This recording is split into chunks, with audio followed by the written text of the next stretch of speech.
Assalamualaikum warahmatullahi wabarakatuh. Waalaikumsalam. Pemirsa Basnas TV yang dirahmati Allah, alhamdulillah kita bertemu kembali dalam Bincang Syariah. Pada saat ini kita kedatangan tamu kita, Bapak Dr. Haji Amir Shah Tambunan.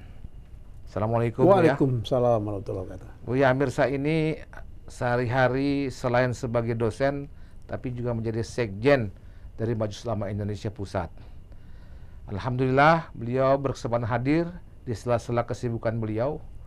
Beliau ini sudah termasuk jarum super, jarang di rumah, suka pergi. Masya Allah. Alhamdulillah, kita bisa bertemu lagi dengan beliau. Bincang kali ini kita ingin mengangkat simpati dan empati rakyat Indonesia terhadap Palestina. Kebetulan Buya Amir Shah ini di awal Desember beliau juga sempat berkunjung ke Mesir, pintu masuk barang-barang yang dikirim oleh Indonesia, karena masuk pintunya hanya bisa dari Mesir, Rafah. Beliau langsung mengecek dengan Bapak Profesor Dr. Sudarnoto dan juga tim dari Basnas. Oleh karena itu sangatlah tepat kalau pada hari ini kita berbincang-bincang tentang masalah rasa empati dan empati kita, simpati kita kepada bangsa Palestina. Buya, bagaimana perasaan Buya pada saat masyarakat Indonesia begitu banyak memberikan donasinya, bantuannya? Sampai saat sekarang ini sudah terkumpul sekitar 205 miliar dan akan bergerak terus. Dan yang baru tersalurkan, dikirim itu baru sekitar 60 miliar. Bukan karena tidak mau mengirim, tapi memang kondisi pada saat perang pada waktu itu yang tidak memungkinkan untuk lancarnya pengiriman barang-barang, dan truk-truk yang masuk di situ pun juga tidak semua berani untuk masuk, karena kita melihat bahwa Israel membabi buta, membunuh rakyat sipil yang tidak berdosa, anak-anak, perempuan, dan juga merusak pemukiman dan masjid-masjid. Dan pada saat ini saya melihat video terakhir, banyak masyarakat dari bangsa Palestina di Gaza khususnya, itu sudah di tenda-tenda. Kami persilakan mungkin pada Buya memberikan gambaran ya, rasa empati, simpati rakyat Indonesia yang begitu luas lah menyalurkan dananya melalui Basnas dan juga didukung oleh Majelis Ulama Indonesia. Silakan Buya. Baik, terima kasih Ustaz Adra. Assalamualaikum warahmatullahi wabarakatuh. Waalaikumsalam. Alhamdulillah wa syukurillah ala nikmatillah wala haula wala quwata illa billah. Pada kesempatan yang sangat berbahagia ini, izinkan saya menyampaikan pertama apresiasi kepada Basnas yang telah begitu besar perannya untuk membantu kemanusiaan di Palestina melalui Mesir. Karena itu Majelis Ulama Indonesia salah satu mitra dari Basnas. Tadi Pak Nadra menyampaikan selain simpati juga empati, tapi ada satu lagi. Kenapa sudah kondisi semacam ini, tapi ada orang yang masih antipati. Masya Allah. Nah, itu yang saya kira perlu kita ketuk hati nuraninya. Ya, jadi karena itu para pemirsa, apa yang disampaikan Ustadz Nadra tadi betul, bahwa Majelis Ulama Indonesia sangat prihatin, sangat di satu sisi prihatin melihat situasi ini, namun di sisi lain sangat terharu. Masya Allah. Terharu kenapa? Karena masyarakat Indonesia melalui Basnas dan MUI begitu sangat tinggi kepeduliannya, begitu sangat tinggi empati dan simpatinya. Meskipun tadi saya mengatakan masih ada yang antipati. Masya Allah. Kenapa dia antipati? Ya menurut saya perlu hati nuraninya diketuk kembali. Kenapa? Karena saya sering mengatakan begini Ustaz Nadra. Gimana? Sama hewan saja kita sayang. Iya, betul. Saya begitu sayang sama kucing, saya kira juga kita semua ya. Begitu sayangnya kita kepada hewan. Iya. Seperti kucing misalnya. tapi kenapa sesama manusia hilang rasa kasih sayang? Iya. Nah, ini yang perlu kita kita cari akar persoalannya. Apakah karena persoalan politik? Apakah karena persoalan selama ini penjajahan yang dilakukan oleh Israel terhadap Palestina seolah-olah sudah ada dendam? Nah, ini yang harus kita berikan solusi kepada mereka. Nah, karena itulah Majelis Ulama Indonesia berkali-kali melakukan dialog, berkali-kali melakukan seminar, berkali-kali melakukan upaya-upaya untuk bagaimana kita melahirkan satu kesadaran kolektif. Supaya apa? Supaya sikap empati dan simpati itu bisa mengalahkan, ya kan, antipati tadi itu, ya kan. Nah, karena itu sebagai umat beragama, saya kira kita yakin bahwa orang Islam itu, ya kan, adalah orang yang rasa kasih sayangnya amat sangat tinggi sekali. Iya.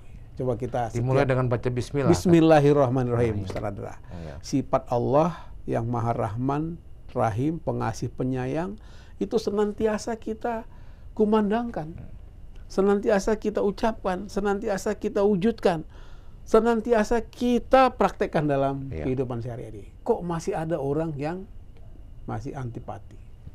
Ini Ustaz Nadra yang saya kira perlu kita lihat kembali. Kemudian yang kedua begini, saya sering dikatakan teman-teman begini Ustaz Nadra, setinggi-tingginya peradaban manusia, katakanlah di Eropa, katakanlah di dunia Barat, kok masih ada hidup manusia yang mengatakan peradabannya tinggi, yang mengatakan apa istilahnya itu ya ilmu pengetahuan yang sudah luas, kan begitu ya? Yang sudah merasa civilization sudah tinggi. Nah, civilization-nya sudah begitu tinggi, tapi kok ada yang masih membenci karena faktor agama, karena faktor negara, karena faktor politik. Itu artinya apa? Itu artinya bahwa nilai kemanusiaan yang dimiliki oleh sebuah negara, peradaban yang dimiliki oleh sebuah negara, itu belum mampu mengalahkan kebencian karena faktor politik, kebencian karena faktor ekonomi, kebencian karena faktor-faktor lain yang menurut hemat saya ini akan sangat merusak nilai-nilai kemanusiaan. Iya. Baik Buya, kalau yang saya tahu dalam Islam, kalau berperang itu ada etikanya. Tidak boleh membunuh perempuan, anak kecil, dan pastor atau pendeta atau tokoh agama, dan tidak boleh merusak rumah ibadah. Betul. Sekarang ini kalau kita lihat, rumah ibadah yang ada di Gaza, yang ada di Palestina sekarang, itu juga pada hancur. Dan termasuk rumah sakit. Rumah sakit yang tidak bersalah yang bisa menolong orang. Jadi sekarang orang yang sakit, orang yang terlantar oleh karena korban ini tidak ada yang mengobati. Dokter-dokter pun banyak yang meninggal dunia. Ini betul-betul seperti kekejaman. Tapi saya melihat pengadilan yang ada di Den Haag itu tidak berani mengatakan bahwa Israel melakukan kejahatan perang. Yang ada adalah meminta untuk mundur dan merelaksasi supaya perang ini tidak diteruskan. Seolah-olah hanya memberikan peringatan, tidak menvonis bahwa Israel adalah melakukan kejahatan perang. Ini bagaimana menurut Buya? Iya. Jadi ada sebuah ungkapan begini. Jika ada seseorang dan sebuah negara yang melakukan tindakan kebiadaban, maka seorang atau negara itu biadab. Jelas sekali. Apa artinya itu? Artinya bahwa nilai-nilai kemanusiaan yang harus kita hargai dalam sebuah peperangan yang sedang berlangsung itu tidak bisa secara sembrono. Kan sudah diatur, ada hukum perang, ada etika berperang. Kalau yang terjadi sekarang bukan lagi ada aturan dan etika, semua sudah ditabrak begitu saja. Jadi bahkan yang terjadi sekarang adalah genosida, Masya Allah, pemusnahan. Nah, oleh karena itu pengadilan yang dilakukan di Belanda yang didukung oleh Afrika Selatan, yang oleh pemerintah Indonesia melalui Menlu, Ibu Retno, sampai di all out, melakukan sidang di PBB, itu satu ekspresi yang menurut saya cukup besar sebenarnya pengaruhnya. Kita harus hargai sikap dari Menlu kita, dari pemerintah kita. Pertanyaannya adalah, apakah Perdana Menteri Israel punya hati nurani tidak? Ya. Kan itu pertanyaannya. Ya. Apakah Perdana Menteri Israel masih punya nilai kemanusiaan atau tidak? Ya. Nah, karena itulah ketika kami berkunjung ke Mesir tanggal 6 sampai 12 Desember yang lalu, kami begitu menyaksikan banyak banyak ekspresi masyarakat Mesir yang menurut hemat saya sebagai pintu gerbang satu negara yang masuk untuk ke Rafah itu di satu sisi menurut saya Mesir itu menaruh perhatian yang luar biasa. Tapi di sisi lain Mesir juga ditekan. Contoh begini, ketika kami mau sholat misalnya di Masjid Al-Azhar, itu nggak dibolehkan. Oleh siapa? Oleh pemerintah, pemerintah. Kenapa? Karena khawatir nanti akan ada demo di sana. Sampai begitu coba. Itu artinya apa? Itu artinya bahwa apa yang dilakukan oleh pemerintah Mesir terhadap pemerintah Israel, Zionis Israel, sampai sekarang itu seolah-olah tidak tidak menampakkan sebagaimana Indonesia yang begitu gagah, tegas, begitu perkasa. Luar biasa. Pemerintah Indonesia dan masyarakat Indonesia, mulai dari uang, mulai dari doa, apa saja kita ingin berikan kepada saudara kita di Mesir. Kenapa? Karena kita berhutang budi dengan Mesir. Karena pertama kali mendukung Indonesia merdeka itu ya Mesir. Palestina juga gitu, para imamnya ya. Ya termasuk, maksud saya Palestina mendukung. Nah karena itu kita tidak mau setengah hati. Baik kepada pemerintah Mesir maupun Palestina, kita beri dukungan yang luar biasa. Supaya apa? Supaya secara moral, termasuk tadi Ustaz Nadra mengatakan bidang kesehatan yang sampai sekarang sudah begitu banyak penyakit ikutan dari pengungsi-pengungsi yang terjadi di sana itu, karena secara lingkungan kesehatan sudah kurang. Ini butuh perhatian. Ya. Bahkan sudah mulai ada berjangkit penyakit hepatitis. Masya Allah. Nauzubillah min dzalik. Baik Buya, saya mendengar MUI sebelum terjadi peperangan ini punya niat dan sudah mengumpulkan dana yang cukup besar untuk membangun rumah sakit Hebron.